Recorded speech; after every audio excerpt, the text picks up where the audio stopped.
Ladies and gentlemen, welcome to another video. In this video, we're going to be talking about how to fix WhatsApp messages not sending. Well, there are a couple of reasons why you could be facing this problem. The first thing you want to do is simply go ahead and check if you have stable internet connection. You can try to switch between your Wi-Fi and your cellular data just to verify it. If you have any VPNs turned on, make sure that it is going to be turned off, and then simply go ahead and turn on and turn off your airplane mode on and off like 5 to 10 seconds, and that will give it a quick refresh. The other thing you want to simply go ahead and do is try to uninstall and reinstall your WhatsApp application. Once you simply go ahead and do that, you want to simply also head into your App Store, search for WhatsApp right over here, and then check if WhatsApp has any updates. If there is an update, this open button is going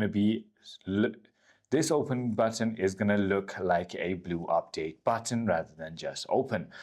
Simply go ahead and update it and it should fix it. I hope this video clarifies everything for you. If you have further more queries, feel free to comment down below and I'll see you on the next one.